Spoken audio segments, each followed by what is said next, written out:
Okay. Good. Welcome back to another very special little episode or part of these DM clinics. As you've already discovered, I've invited a few of my favorite people in the world to join me and you in some conversations about some of these little nuances in this direct work we do called direct mail, because there are lots of nuances to this craft. And so I'm invited my friend Clay, hi Clay, to join us Hello. today to talk about something that he's nerdy about. And with that, Clay, I will let you take it over. And thank you. Hi, nice to be with you as always. I sort of got this reputation for being a data person, which I didn't mean to do because I'm not a data person. Like I failed college algebra 3 times. There's nothing in me. That's a true story. There's nothing in me that makes a data person. But years and years and decades of doing this, especially in direct response, like I learned I had to be a data person, right? Because so often I was my own whatever, everything, right? Hmm. Um, so have gotten nerdy about data and particularly selection and how we look at lists and how we pull lists together. And now in this time that we're working, data selection and how we pull it together is, I think, more critical than it really it's ever been. Because yes, it's all the construct of the direct mail that gets the response, but equally it's the list. So set aside acquisition for a second. If you're working on direct mail acquisition, like that's a whole different world of list selection, but the personalization and how we approach selection within whether it's annual fund, annual giving, renewal, whatever, right, the focus is.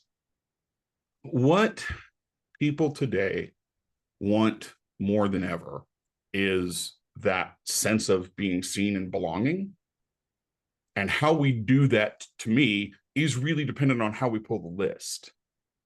Now, I'm going to touch on an area that you put 5 of us in a room, you get 10 different opinions on. I am of the opinion that reminding a donor of their previous engagement is part of that. So when you pull a list together and you're looking at current, lapsed, long lapsed, whatever that relationship may be, how do you address it within the construct of the letter by using the list to say, hey, John, I know you, I see you, I see your engagement with us. You're not a stranger to us. You know this. So being able to, number one, first and foremost, personalize it. When you're pulling a list selection, looking at, can I personalize this? Do I know how they want to be addressed? And say, dear John, or whoever, right? And can I address their relationship in some way, even as simple as putting variables in your copy for the different segments or having a different letter for each segment, however you produce it. I don't much care, but either way works. But being able to address that particular relationship. So one example, what I have been discovering in files more and more recently is a group of donors, what I call consistent but non-consecutive. So they're donors that when we look at them over 5 or 10 years, they don't behave like we want donors to behave.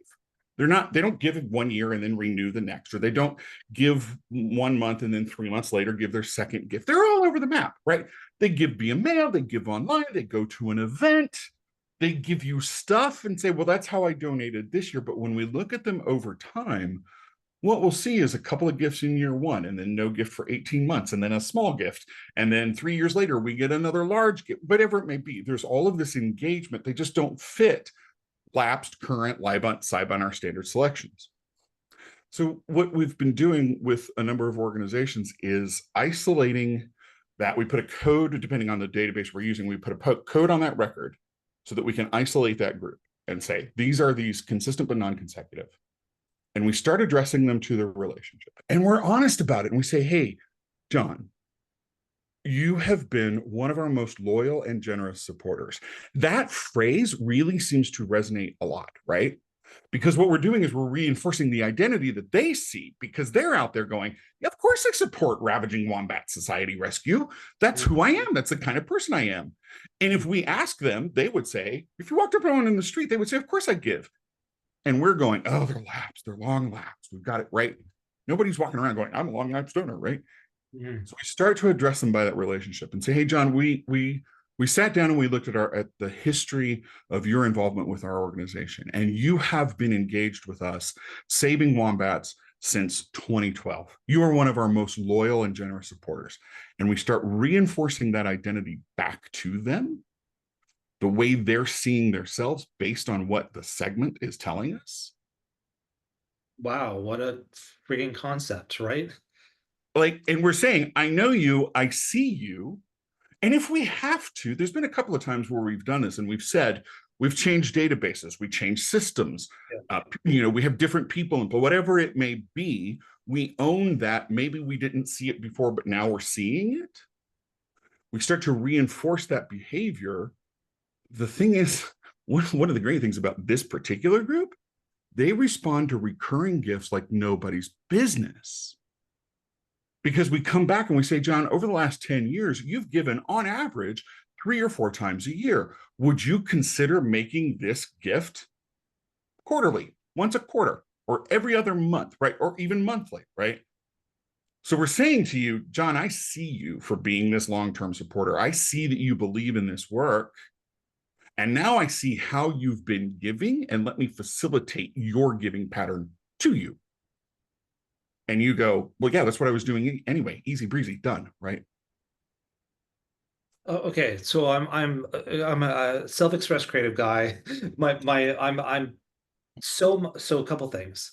So much of my work when I'm working with organizations and my coaching or work, so often, unfortunately, I see there's basically no segmentation at all. Sure. So as far as I can tell, no one's ever all 5,000 people you have on your list are getting exactly the same thing, which is Mhm.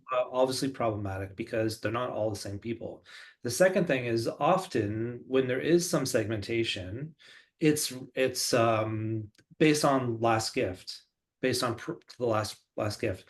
What you're suggesting is, which we should be doing anyways, is taking a long lens look at these humans that care about us so much and actually look at them as more holistically, which I would admit I've not heard of trying to segment out a donor quite like that before. But again, that's not totally like my responsibility, but No, also no, of course. I understand I should have an understanding of this. So that's because usually if we're going to do a month, so let's say we're going to do a monthly giving conversion piece, we're usually looking at, yes, like a loyalty factor, donors Sure. who have given on and off. But I've never really thought about maybe in just a regular appeal cycle, pulling out this segment of people and maybe doing something as an add-on to or suggestion of this, maybe now converting to monthly rather than a specialty conversion campaign. So it's cool. It's really cool.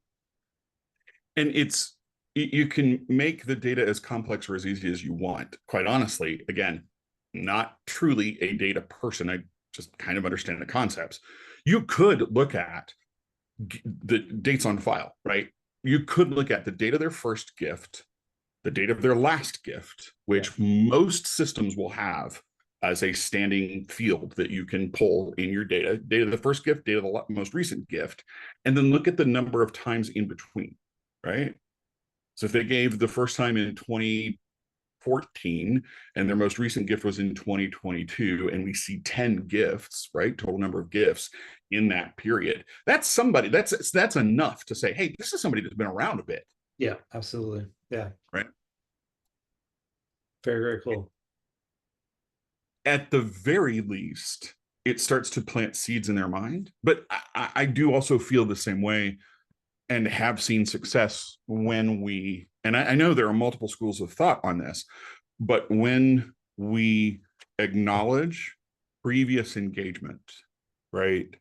We acknowledge you have given before, you have been generous, you have been so thoughtful in your previous support. Because let's be honest, a lot of our first time donors don't even remember, right? I got an emotional thing, something happened, I gave, I went online, blah, blah, blah.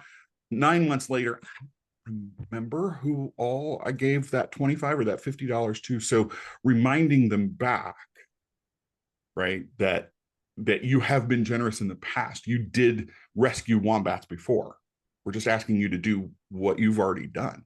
Mhm. Yeah. Absolutely. Which And also has a lot to do with, what happens in between. Sure, of course, but that's a whole other topic. the whole idea around like lists, and I think I cover off this pretty much in the very first clinic, wherever this will appear, I'm not sure, but talked about the importance of lists, that 50 to 60% of the success or failure comes down to these names you have on this list. And the question my coaching I say is like, in terms of your list, like who are these people? Like where did they come from? Often is what I ask for reason.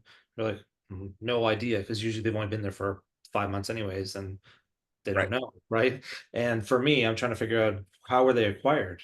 Did they, did they come in through digital? Did they come in through mail? So, anyways, the talking about lists and data isn't maybe the most like woo magical and creative stuff, but it's so fun. Even me understand how fundamentally important it is to have conversations like we're having, Clay. So sorry, I'll stop talking and let you. No, no, no, no, no. If I could accomplish anything through this discussion, it would be this.